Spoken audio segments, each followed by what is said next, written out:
Salam sejahtera and good evening. I'm Christine Leong from the Malaysian Association of Canada. We are very honored today to have the opportunity to talk to Dr. David Edward-Ooi Poon. Dr. Poon has been very vocal and visible in the Canadian news in advocating for reuniting loved ones in Canada. Many of us have missed our loved ones dearly during this pandemic. So Dr. Poon is here to help us understand the ever-changing landscape of requirements for family reunification in Canada during this pandemic. A little bit about Dr. David Poon. He's a Canadian family physician training to be a medical officer of health and the founder of Faces of Advocacy. It is a grassroots organization dedicated to the safe reunification of binational Canadian families during the COVID-19 related travel restrictions. But before that, let's begin with a statement of land acknowledgement in honor of the traditional and ancestral lands of the Indigenous people. The Malaysian Association of Canada, MAC, acknowledges this land on which we work, Turtle Island. It is a territory of diverse First Nations, Inuit, and Métis peoples. We are grateful to have the opportunity to live, to work, and to play on this land. We respectfully acknowledge that the MAC office sits on the traditional territory of the Wendat, the Anishinaabe, Haudenosaunee, Métis, and the Mississaugas of the Credit First Nation. Acknowledging the cultural mosaic of Canada, we recognize the many other peoples who have contributed to this place we now call home. We want to acknowledge the many traditions and cultural backgrounds that are represented. You, your families, and your ancestors all have roles to play in making this space an inclusive and welcoming one. And for that, all of us at MAC, we say thank you. Welcome, Dr. Poon. How are you? Apa khabar? Please call me David. Thanks for having me. I appreciate the time. Okay, so you had your Indomie and Milo ice? Well, I want the Indomie Milo ice. That's different than having it. I've got some 3-in-1 packets. I think expired already. Oh, that's okay. I'm sure it's still good. So it may not be a known fact that you have Malaysian roots. So can you tell us more about your Malaysian heritage? Well, my mother was born in Kulim, and then when she became an adult, she moved to Kuala Lumpur. But I've been going back to Malaysia many times over the course of my lifetime. There was a point when I was going every single summer because my ama was there, and she had a condo in KL. So I'd be there maybe 2 months out of every year. I mean, I don't speak Malay, nor do I speak Hokkien, but I know how to eat, and I think I can order. So that's pretty much as far as it goes for me. I love the culture. I miss the country. I hope to go back soon. But Mom and I very much identify as Malaysians. I've been looking forward to actually getting to know the Malaysian Association of Canada in Toronto because I haven't been able to meet you guys yet. Well, can't wait to see you in person when this, pandemic is over, when everything is safe. But for now, your love for our food and our language and our culture, and it sounds like you talk like us too. So boleh lah, pass. Okay, you're part of us. Thank you. Yeah. Okay, so I was going to ask you, when was the last time you went back to Malaysia? Could you tell us a bit? Yes, actually behind me is my grandmother's Buddhist prayer book on the orange. And that was the last time I was there. That was in 2015. Following that, I was doing my residency here in Toronto, so it's been a little bit difficult. So I'm really craving going back soon. And I think Mom and I, with my partner, are going to be making a trip there within the next year or so. We actually had tickets to visit Malaysia last year on an Asia trip. And for various reasons, it fell apart. Oh, well, I'm sure the time will come, and I can't wait to go home as well. Okay, let's switch gears and talk about Faces of Advocacy. So I've been following your group, and I saw how much your organization is appreciated by the public. So tell us, what is the mission of Faces of Advocacy? Faces of Advocacy is a grassroots Canadian organization dedicated to the safe reunification of binational Canadian families during the COVID-19 travel restrictions. It was directly responsible for a change in government policy that was the extended family and compassionate exemptions into Canada. Our slogan was, "We are not asking for open borders. We were just asking to be together." The basic idea is after the COVID-19 related travel restrictions came down, if you were married to a Canadian, you could not come into Canada if you weren't a citizen. If you had children, you could not have your children come over if they weren't Canadian. If so, it doesn't matter if you were dying, it doesn't matter if you had cancer. And these were the type of horrible stories that we kept seeing in the news. So the Face of Advocacy began solely to address this issue of reunification in a safe manner. What happened was after we existed, they started letting NHL players into Canada, and that's when we got angry. I ended up speaking at Parliament. We had a wonderful team of people writing letters to our members of Parliament weekly. We had we called it a virtual rally, but essentially an online Zoom protest with all 5 major political parties. And eventually we were able to change the government policy. All things came together, and it really helped us understand that citizen advocacy can really help create a better environment for families who just wanted to be together. Yeah, that's amazing. And I know that, you actually have a really sweet and heartwarming story to tell the genesis of this organization. Why don't you share with our viewers how it all got started?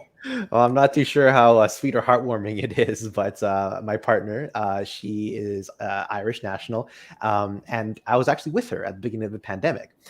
When the travel restrictions were called and the Prime Minister said, "Everyone get home," I was ready to get home. And we called the IRCC, that's the immigration body. We called the embassy in Europe and in Ireland. We called the airlines. We contacted a number of people. And we were told that with the papers that we submitted, she would be able to come into Canada. Long story short, she had a negative COVID test. She had a letter from the embassy. She landed in Toronto and was turned around that same day. She was sent right back. Oh, wow. I'm not too sure how many of you have felt similarly, but a lot of the times it feels like going across the border depends entirely on the mood of the border Oh, agent that yes. day. Yeah. My family in Malaysia, Even pre-COVID, even it's pre-COVID, we're already exactly. at the mercy of these people. My uncle would tell me that his wife and him, both from KL, would go to the Canadian embassy and would ask for a visa from Malaysia. And one would get 5 years, one would get 10, the exact same history. And these kind of inconsistencies really upset us because we were heartbroken, we were sad. My partner was sent back the Right. same day. And that level of inconsistency, that lack of interdepartmental communication really Right. sparked an anger and a fire within us. Now, Right. of course, my partner and I, we don't have kids. Knock on wood, we're not sick. But there are so many people. There's a young woman with cancer in Ontario. Her UK fiance couldn't come take care of her. There was a Canadian mother who was dying. She had to say goodbye to her family through FaceTime Oh, as she geez. laid in bed. These are all things that were still occurring. And that's where the Faces of Advocacy began. Heartwarming or not, I don't know. But that was where it started. Well, I'm glad that you are reunited with your partner finally. But it seems that your organization is what, 12,000 members strong so far? 12,000 members strong. Wow, and it's grown over time, like rapidly. How do you feel about that? It just marks how much suffering families have gone through over the past year. It's an example of where big growth is probably not a good thing, because that just means there are so many who are affected. There's so many still affected, even with the evolving travel restrictions. So I'm grateful that we are able to work well together. But this kind of change should have never needed a giant Right. advocacy group to occur. This type of event, this kind of change should have been occurring from our government officials to begin with. Right. Yeah. I mean, it's a testament to how everyone was feeling about the unfair treatment, right, and the desperateness of the people. So since we first spoke, a lot of things have changed with the rules about coming to Canada. So it's been really confusing, to say the least. So tell us exactly what the rules are now for those coming from the US as well as internationally. We're going to try to take it step by step, Step by really step. slow, so that our viewers can follow. I know that there's a Yes. lot here to digest. So for all the aunties, uncles, and cousins watching right now, these are the rules as of today, August the 15th, 2021. The following rules will apply to international family members of Canadians or permanent residents. There's a whole other pile of rules for temporary residents, like those who are studying or work permits.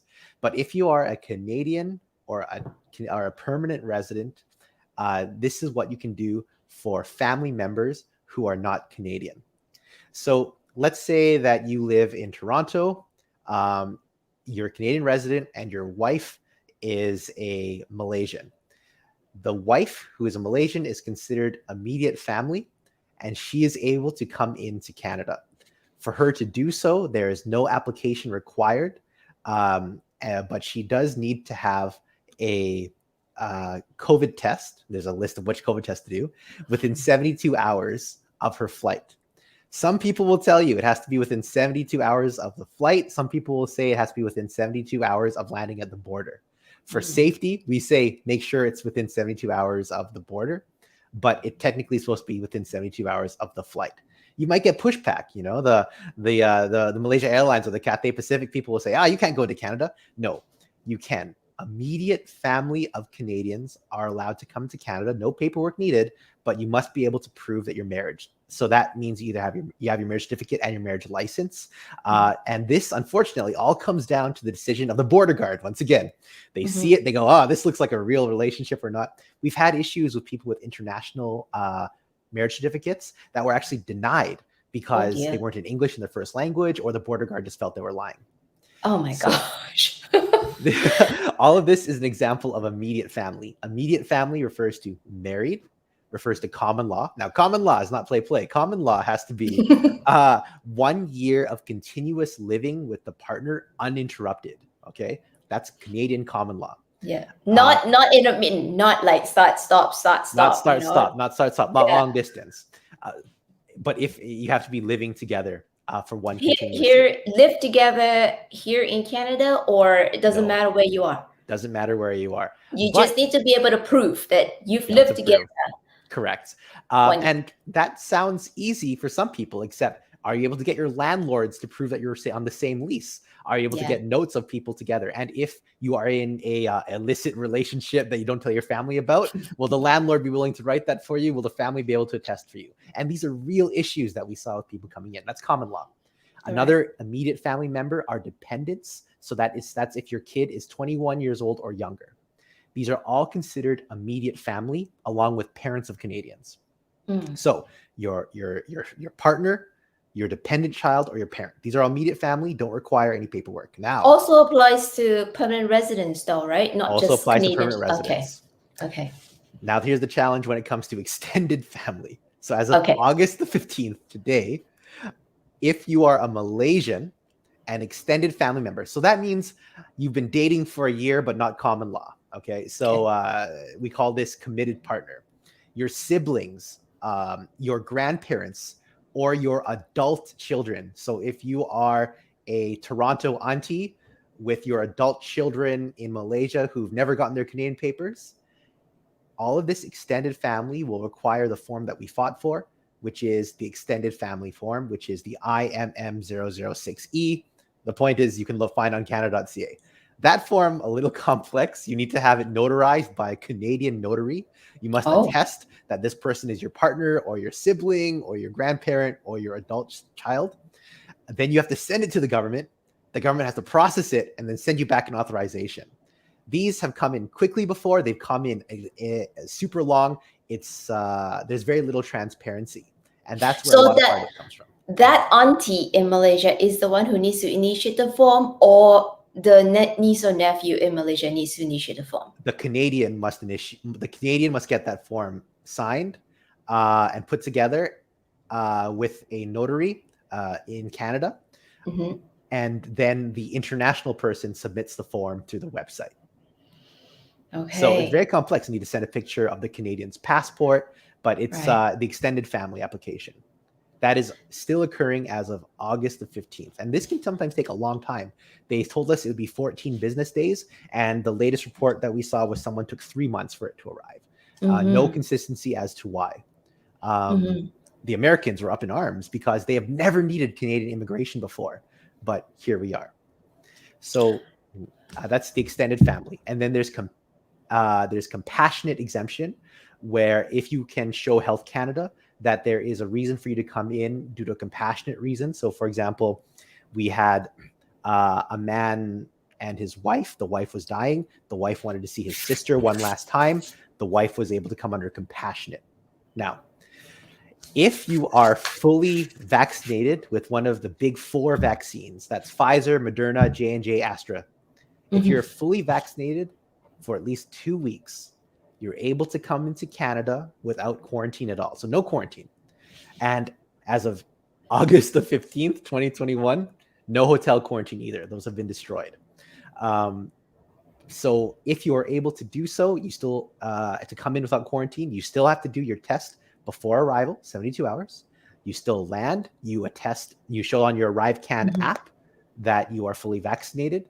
Then you might get a random test once you arrive, but then you are allowed to follow the rules of the province or the city that you're in without mandatory quarantine. These are all the big fights we had over the past year. Okay, so just so I understand, all these requirements are for immediate family members as well as extended family members, including common law. What about, people who don't fit in that category? Like, is the border now open though to? No, it's not. So as of, and here's the complexity, as of August the 15th, 2021, an American tourist who's fully vaccinated with one of the big 4 can come into Canada, no paperwork, no nothing. Okay. They have more rights to mobility than your Malaysian family member as of August the 15th, 2021. And I think that's completely egregious. As of September the 7th, now I know the election was just called today, but according to the Government of Canada, as of September the 7th, the Canadian border will open to anyone from anywhere else in the world as long as they're vaccinated with one of the big 4. So if in Malaysia you are able to access one of the big 4, and I realize some of you can't, but if you're able to access one of the big 4 and we're vaccinated for at least 2 weeks, you'll be able to come into Canada without any paperwork whatsoever. Yeah, I'm just checking out some of the comments here. I think, there's this huge concern. What about Sinovac? Giselle Lee, thanks for asking the question. What about Sinovac?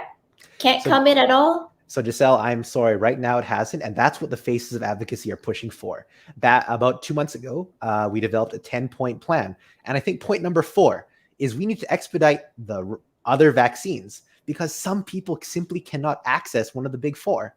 And you have done your part, you have gotten vaccinated, and yet you won't be able to come in without quarantine as of September the 7th, 2021. That's a big problem. So we're still pushing for that. I don't know why the election was called today before all these things are put together, but this will put a stall on things as well.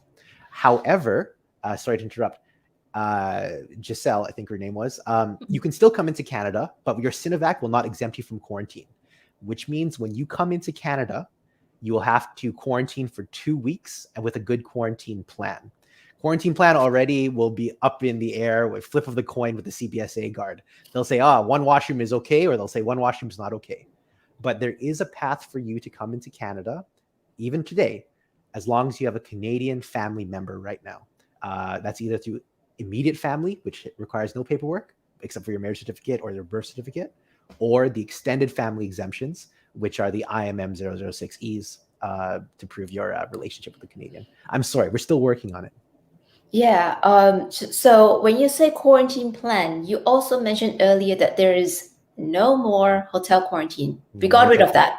Correct. So if you got Sinovac and you want to come here to, visit your family, you just need to prove that you have a solid quarantine plan. Is that something that they can download online, perhaps on your website to explain what a solid quarantine plan looks like?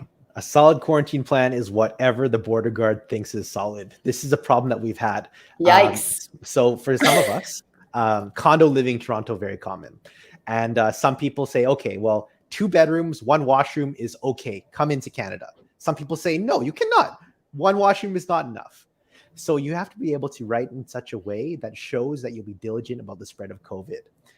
That's the best I can advise you. There are discussions on what a quarantine plan should entail on canada.ca, but there's no checklist exactly that says this is what specifically will get you kicked out or get you allowed into Canada. Many people, to be safe, have simply just booked an Airbnb or a hotel for those 2 weeks. Okay. Well, we're going to encourage if you guys have our viewers, if you have any interest in trying to bring your loved ones into Canada to join David's Facebook group. It's called Faces of Advocacy. There's been a lot of discussions there. It's fully supported. People are really helpful and responsive. So is it okay, David, if they join a group and they say, hey, I'm planning to come to Canada. I don't know how to get started with my quarantine plan. Can someone share one with me? Is that okay? Absolutely. We have daily discussion threads because we are very organized. So once you come in, please read the daily discussion thread, ask your question there, and someone should be able to help you. Okay, cool. Was that everything that we wanted to cover when it comes to the rules? When it comes to the rules specifically, the one thing maybe that we haven't talked about is if you're coming in as immediate family member or extended family member, you have to stay for a minimum of 15 days. Even if you're fully vaccinated, you have to stay in. So right now, if you are fully vaccinated Malaysian foreign national with one of the big four, and you come in as the extended family member of a Canadian, you are still subject to a 15-day minimum stay, which makes no sense given that it existed when you had to quarantine. But now you don't have to quarantine, which is why I say quite irately that as of today, an American tourist has more flexibility than a foreign national fully vaccinated. So American tourists can come here to shop. No, I don't know why they would want to do that. Yep. They can come here for a day trip. Day trip. Can come in and leave. No 15-day minimum stay. But Malaysia. Yeah. If you're a Malaysian or anywhere else, if you come from anywhere else except from the States, right, you have to stay for 15 days. Correct. Even though you're not under quarantine. Correct. And that's really upsetting. That's why the Faces of Advocacy exists. The fact is, all of these issues with the government should have been able to be addressed without a guy with bad hair leading a group of 12,000 people. Unfortunately, here we are. Okay. Well, are there some circumstances whereby it would be difficult to prove that you are a loved one? I think you said that, right? Like, if you're in a relationship and your landlord said like, you were not on the lease, so yeah, that would be one scenario. Sorry to interrupt. With the extended family exemption, so let's say you've been in a relationship for at least 1 year with someone and you've met them in person. It's not the CBSA officer who certifies that form. Who certifies that form is your notary, the Canadian notary. So you find a good lawyer, you find a good notary, you say, will you sign this? And they say, where's my $50? And then there you go. Once that form is settled, then you send it to the Immigration Canada, and Immigration Canada will send you an authorization. Now, that part has been a black box because there have been some unexpected rejections or requests for more information. And I'm not entirely sure if that's because they don't believe the relationship is valid, or was that a paperwork processing issue, or was that an issue with the website? So all I can say is the form itself, the IMM 006E, relies entirely on the notary saying, yes, you two are a relationship. Yes, you two are siblings. And so that you don't need to prove to the government. So just to recap, the 006E form is the compassionate exemption form? Extended family form. IMM 006E. We'll just call it extended family.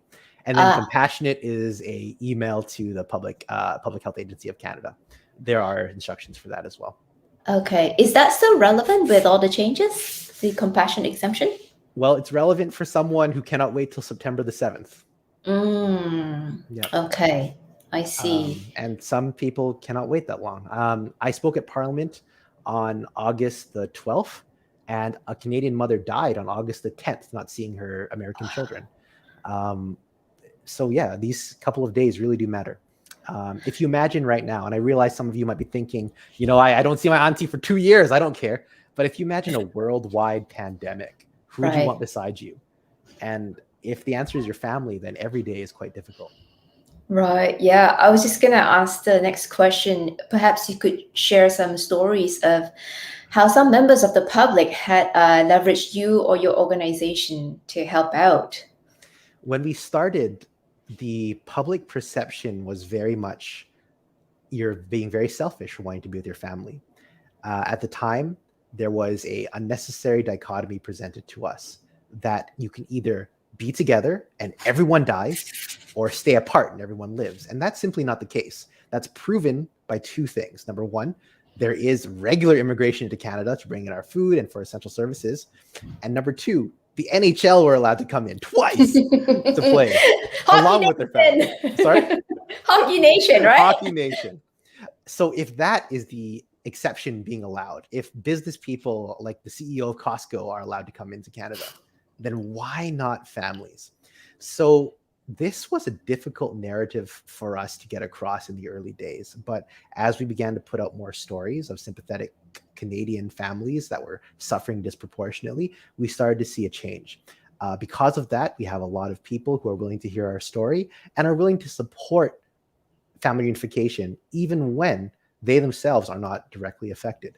These things culminate in a wonderful advocacy movement that will extend far beyond COVID, because we want to turn this anger into advocacy and advocacy into accountability.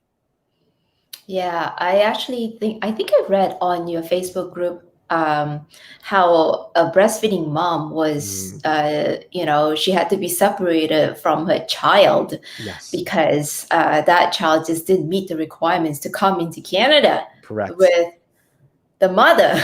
Yes, this is a Calgary man who fell in love with a Kansas woman and have a child. That child is a Canadian. The woman who was in Kansas was not married to the man in Calgary. So before our exemptions came in, the baby is allowed to come into Canada, but not the breastfeeding mother, because she's an American. The baby is not considered a Canadian, but was considered Canadian enough by birthright because the paperwork wasn't through. Yeah. So this was the absurdity. They went to the border and she was given two options. One, you and baby go back to Kansas, or two, baby goes to Calgary and you go back to Kansas. This was absurd to me, which is where the campaign really found a lot of its strength and anger. Yeah. Wow. Okay. So now, with the help of your organization, it seems that we've come a long way. What further implications or confusions you think might arise going forward? Is there any scenarios? There's one group of people who were neglected this entire time, and we still weren't able to help them. And I think a lot of Malaysians will know temporary residents. These are our friends on work permits who've come in and want to work in Canada. These are our friends on study permits who saved all the money they could in Malaysia to come and study at U of T to eventually get their citizenship or PR here. These people were not allowed any reunification, including after our wins. And that makes me very, very sad, because these people contribute to the Canadian economy. They pay taxes. A lot of them actually fought with us during the pandemic. They were translators. They were helping in the medical field. What does it say when Canada doesn't give them any attention or any help? So that's one glaring group that makes me very sad. The second thing that we have to possibly brace for, as an election was called today. So will September 7th actually happen? Will they allow Malaysians, Filipinos, Europeans, will they allow everyone else to be able to come into Canada? Or will American tourists be still the best chance of coming into Canada? Oh, wow, the irony. Okay, so I watched your champion interviews on your website. I love all of them. And I love how you've leveraged the MPs who are passionate about your cause, and you've showcased basically to Canadians that they are not alone. We are not alone, and that there is hope because someone is listening. So how can someone who needs help begin to ask for help? What is the process? How do they engage with you and your organization? At the moment, we're available on YouTube, Instagram, Facebook, LinkedIn, and on Twitter at Faces of Advocacy. We can also find us on facesofadvocacy.com. But if anyone here is watching feeling forgotten or disenfranchised by the government, you're not alone. A lot of us feel that way too. And a lot of us found government inaccessible. An election is coming up, and you have the opportunity to vote for government officials who may have responded to you, and you have an opportunity to not vote for government officials who didn't respond to you. Our champion interviews are one-on-one interviews with a number of MPs across the country who are willing to support family reunification. So we'll be there to help them out during this election. But a lot of MPs never responded to their own people. Or they said something like, oh, for the good and safety of Canadians, go to this free mental health website.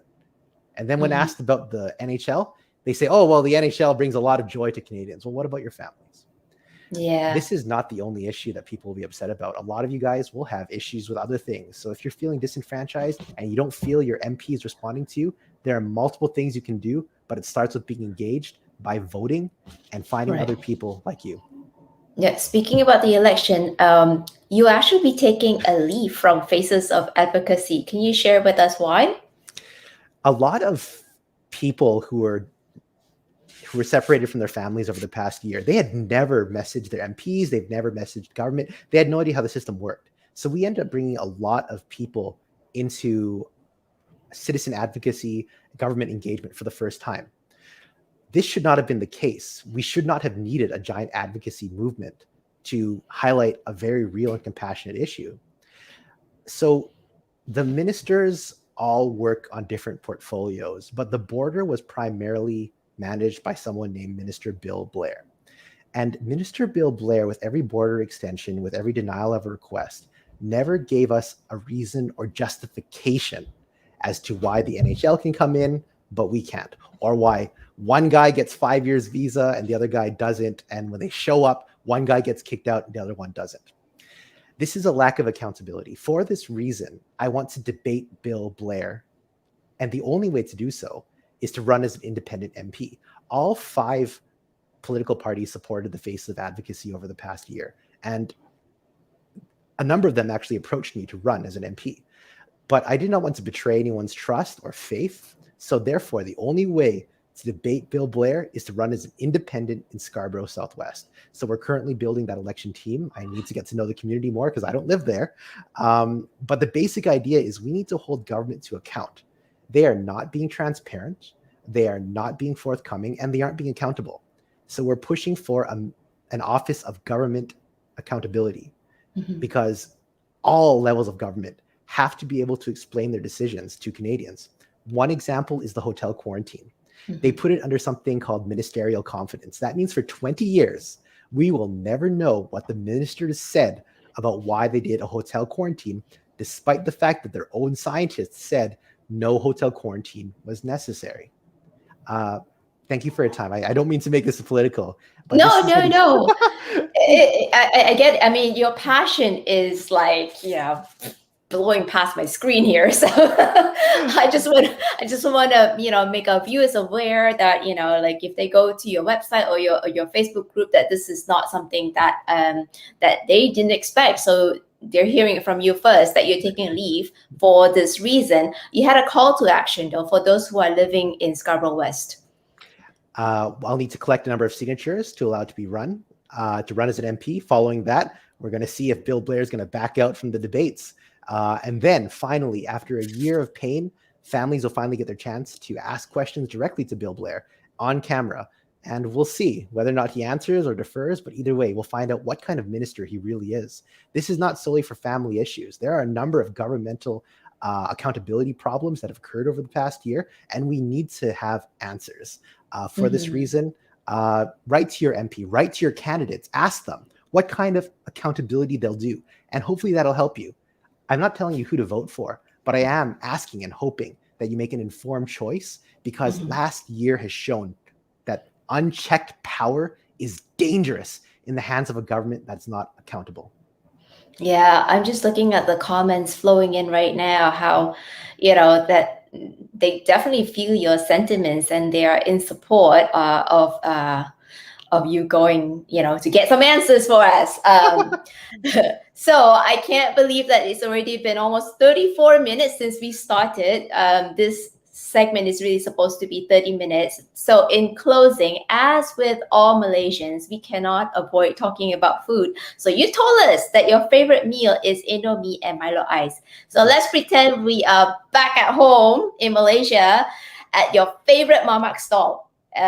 So tell us, I don't know, pretend, I'm your favorite mama. How would you order your meal? Well, first off, because I look like this, Mama won't even talk to me. We'll talk to whoever I'm sitting beside. I'll whisper to the guy beside, hey, Milo ice, Indomie egg.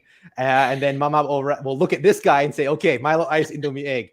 Following that, when it arrives, I'll eat it all at once. Then I'm like, you know what? I'm still hungry. Also give chak kway teow, maybe some beef rendang, depending. But I'm really craving some mee goreng mama, actually. And I see the pictures on your group look so delicious. I live downtown Toronto. I'm not going to drive a car just to go pick up that delicious food, but I want to. Yeah, I can't wait to meet you in person one day, like I said. So our viewers can help you in your mission by boosting the voice of Faces of Advocacy. They can write to officials, they can share their stories, as well as support each other. So they can join your Facebook group and be there for each other. If anyone's watching from Scarborough Southwest or just wants to be involved, please email me personally, poon@facesofadvocacy.com, POON@facesofadvocacy.com. Sorry to interrupt. No. I mean, Terrence is saying that he's going to dial in on the debate, and Hans Galactus Batija. As a former liberal and political hack, I applaud your passion and drive to speak for the powerless. So before we end the session, if you guys would like to donate to this cause, so there is a website where if you go to Faces of Advocacy website, there's a little coffee cup button. You can click on it and you can click to donate to David's organization. David, where do these donations go? So buymeacoffee.com/facesofadvocacy goes to the campaign of reuniting families. Our election campaign funds will come up later on. Our website will be votefораccountability.com, but that's later on. Right now, the funds, when you send to us, go to things such as website maintenance, outreach, Zoom technology costs. And for example, most recently, there was a woman who was reuniting with her family and was sexually assaulted at a Montreal quarantine hotel. Oh, wow. We brought a charter challenge to the government in the Superior Court of Quebec. And all of these things cost money. These are just examples of what we need to do. So if you want to help with reunited families, buymeacoffee.com/facesofadvocacy. And if you're hoping to help with the campaign, please email me, poon@facesofadvocacy.com. And hopefully in about 2 weeks, we'll have our votefораccountability.com website ready to go to actually donate to the campaign. Mm-hmm. Well, it has been a very informative session. So on behalf of the Malaysian Association of Canada, terima kasih. Thank you so much to our viewers. So catch you guys next time. See you guys. Bye.